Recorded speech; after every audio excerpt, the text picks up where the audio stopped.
Video शुरू करने से पहले मेरे चैनल को सब्सक्राइब कर दें। ये वीडियो एक ऐसे लड़की की कहानी है जो अपने आप को मुसलमान बता रही है। इस वीडियो को बनाने से पहले मैंने बहुत सोचा कि क्या मुझे इस टॉपिक पर या इस बंदी पर कोई बात भी करनी चाहिए कि एक बंदी ने अभी अभी इस्लाम कबूल किया और हम उससे वो सब एक्सपेक्ट कर रहे हों जो कि एक मुसलमान घराने के अंदर पैदा होने वाले शख्स से करते हैं। मशहूर इंडियन एक्ट्रेस और डांसर राखी सावंत, जिसने इस्लाम कबूल करने के बाद अपना नाम फातिमा रखने का ऐलान किया और इस वक्त ये उम्रा करने के लिए सऊदी अरेबिया के अंदर मौजूद थी, अब हाल ही में इंडिया वापस आ चुकी है। सऊदी अरेबिया से टाइम टू टाइम इसकी वीडियो सोशल मीडिया पर मुसलसल पोस्ट हो रही थी। सब लोग जानते हैं कि ये बंदी कितनी बड़ी अटेंशन सीकर है। हर वक्त मीडिया के अंदर रहने के लिए और स्कैंडल बनाकर मशहूर होने के लिए ये कई तरह की वाहियात, बचकाना किस्म की हरकतें करती रहती है, जो कि हम सभी लोग जानते हैं। फातिमा यानी राखी सावंत के मुताबिक इसने आदिल खान दुरानी नाम के एक मुसलमान लड़के से शादी की थी। इसका सेक्सुअल अफेयर था इस लड़के के साथ शादी से पहले भी। शादी के पहले इसने आदिल से प्यार की वजह से इस्लाम भी कबूल कर लिया और कुछ लोगों के मुताबिक क्या ये लड़की वाकई ये सब कुछ पब्लिसिटी के लिए कर रही है या वाकई मुसलमान हो गई है? कुछ ही दिनों के बाद इन दोनों के अंदर अलहदगी हो गई। अब इस सेपरेशन की वजह क्या थी, इसको लेकर इन दोनों के बिल्कुल अलग अलग मौक़िफ़ हैं। राखी यानी फातिमा का कहना है कि आदिल ने सिर्फ बॉलीवुड के अंदर एंट्री लेने के लिए इसे इस्तेमाल किया, इसके पैसे को उड़ाया, इस पर तशद्दुद किया, इसे चीट किया। वो पहले से शादीशुदा था। मेरे साथ मतलब पूरा होने के बाद इसने मुझे तलाक देकर छोड़ दिया। इसके घर वालों ने मुझे कभी भी कबूल नहीं किया।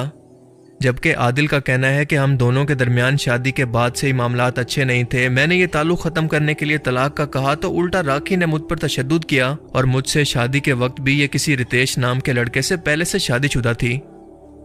देखें, अब इस तमाम कहानी के अंदर सच्चा कौन है और झूठा कौन, हमें इससे कोई मतलब नहीं है। इनकी पर्सनल लाइफ है। हमारा कंसर्न ये है कि इस्लाम लाने के बाद राखी सावंत ने, जिसे बॉलीवुड के अंदर ड्रामा क्वीन कहा जाता है, क्या ये इस्लाम को सिर्फ एक पब्लिसिटी स्टंट के लिए इस्तेमाल कर रही है या फिर वाकई ये दिल से इस्लाम कबूल कर चुकी है?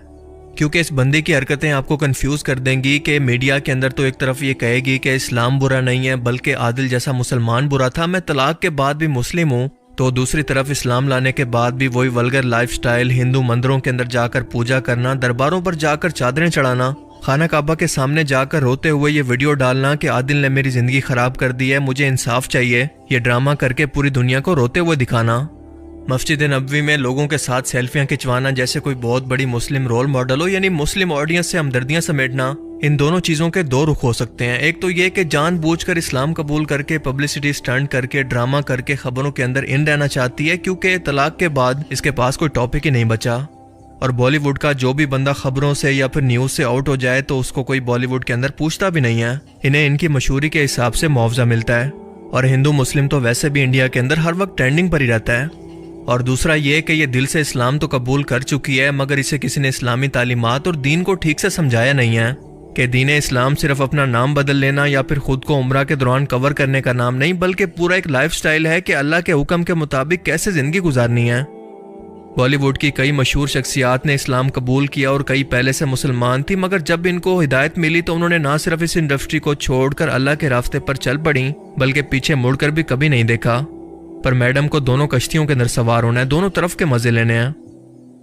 देखें, जब भी आप किसी इदारे के अंदर शामिल होना चाहते हैं, मिसाल के तौर पर आप फौजी बनना चाहते हैं, तो हर इदारे के कुछ असूल, ज़ाब्ते, कानून होते हैं जिनको आपको फॉलो करना पड़ता है, वरना आप एक फ़ौजी बनकर फ़ौज का हिस्सा नहीं रह सकते। बिल्कुल इसी तरह से इस्लाम एक पूरा ज़िंदगी गुजारने का तरीका है। इसके अंदर भी अल्लाह के कानून मौजूद हैं, हलाल हराम, जिन्हें हम शरई कानून कहते हैं। एक मुसलमान के लिए जायज़ नाजायज़ की तालीम मौजूद है, जिसके बगैर कोई भी शख्स नाम का मुसलमान तो हो सकता है पर असल इस्लाम से इसका कोई ताल्लुक नहीं। जिस शख्स ने इनको इस्लाम कबूल करवाया, इन्हें चाहिए था कि इस्लामी कवानीन के मुताबिक इनको कुछ तालीम भी देता कि इस्लाम के अंदर क्या कुछ हलाल है, एक मुसलमान के लिए क्या कानून है, क्या ज़ाब्ते हैं। खाना काबा मुसलमानों के लिए सबसे मुक़द्दस इबादत की जगह है। यहाँ पर आवाज़ ऊंची करने की भी इजाज़त नहीं, और वहाँ पर बैठकर इस तरह के ड्रामे करके दुनिया को दिखाने का क्या मकसद है?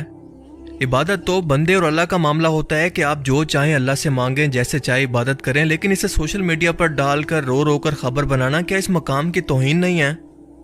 दुनिया भर के मुसलमान यहाँ पर जाकर अपनी यादगारों के लिए तस्वीरें और वीडियोस बनाते हैं, इसके अंदर कोई हर्ज नहीं, लेकिन यहाँ पर जाकर ड्रामे करना ये सरासर जहालत है। ये सीधा सीधा अटेंशन सीकिंग के लिए पब्लिसिटी स्टंट है।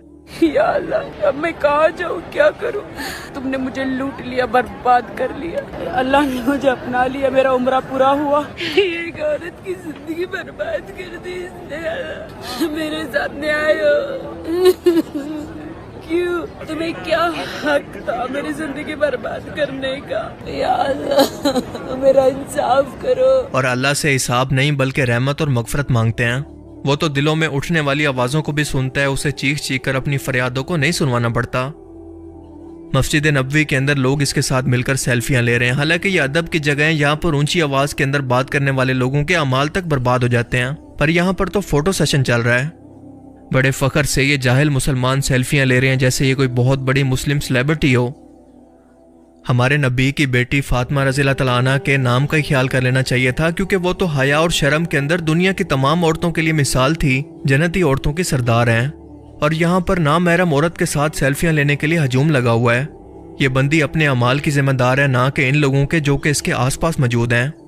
अगर फातिमा या फिर राखी उम्रा पर आई है तो अपनी जन्नत के लिए और अपने सवाब के लिए, ना कि इन लोगों के सवाब के लिए। सो इन लोगों को अपनी आखिरत की फिक्र करनी चाहिए जिस मकसद के लिए वो यहाँ पर आए हैं, यानी इबादत के लिए। देखें, बॉलीवुड की कई मिसालें हमारे सामने हैं कि जिन लोगों ने इस्लाम कबूल किया, अपनी जिंदगियों को बदला इस्लाम के लिए, इनके पूरे के पूरे करैक्टर और इनकी जिंदगी के अंदर बदलाव आ गया।